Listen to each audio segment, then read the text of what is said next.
Но что-то изменилось, пока Генри мучился от горя над своей маленькой дочкой. Самая маленькая Шарлотта была сделана с разбитым сердцем. Она плакала все время, днем и ночью. Вторую Шарлотту он создал, когда был на пике безумия, и почти поверил в ложь, которую рассказывал себе сам. Она также безнадежно, отчаянно нуждалась в любви отца, как и он в ней. Третью Шарлотту он сделал, когда начал понимать, что сошел с ума. Третья Шарлотта была странной. Когда Генри начал делать четвертую, его отчаяние сменилось яростью. Он кипел, спаивая ее скелет, изливая свой гнев в кузницу, где он формировал ее кости. Я не была Шарлоттой, пропитанной горем. Меня оживила ярость Генри. Знаешь, какие были первые слова, что твой отец сказал мне? Ты неправильная. Ярость. Сначала он пытался исправить недостатки, которые видел во мне. Но то, что Генри считал неправильным, как раз и сделало меня живой. Мой отец бросил меня. Генри бросил меня.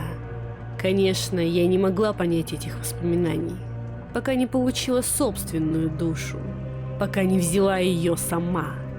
Это довольно жестокая ирония в том, что я избежал участи одной брошенной дочери, лишь для того, чтобы воплотить с собой другую.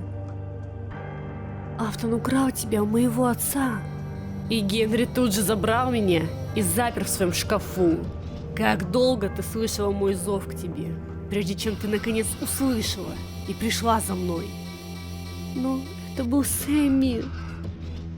Нет, Сэмми жив, ты не понимаешь? Он вырос, он даже не знает, что ты существуешь, потому что ты не его сестра, ты не Чарли.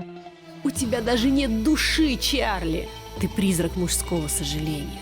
Ты грустные слезинки, которые бесцеремонно пролились на куклу, которая когда-то принадлежала Чарли.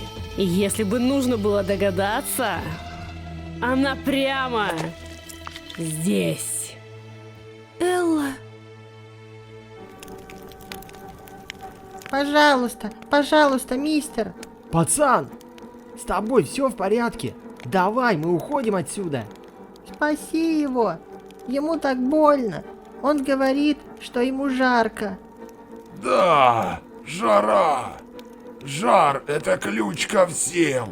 Делает его податливым, пластичным и, можно сказать, заразным.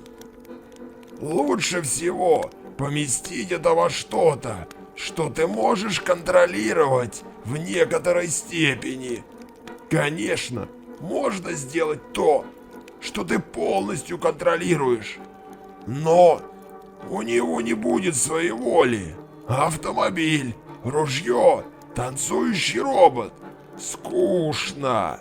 Но одна капля волшебной пыли, и тогда можно создать монстра, которого в основном контролируешь ты, с неограниченным потенциалом. Карлтон. Майкл? Майкл там? Как ты мог это с ним сделать? Они выполняют все добровольно. Процесс действительно работает только в том случае, если они сами отдают часть себя.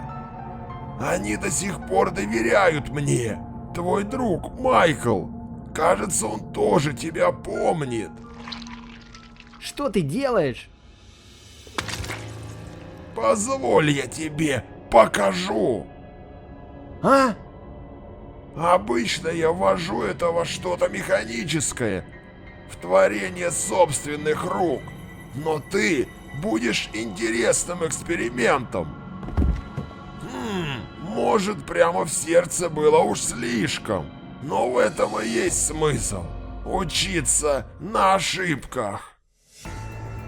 Ты все еще слушаешь меня, Чарли? В отличие от тебя, я была настоящей. И я была настоящей маленькой девочкой, которая заслужила то внимание, которым осыпали тебя. Ты была ничем. Хочешь знать, откуда берется моя ненависть? Не из машины, в которой я живу.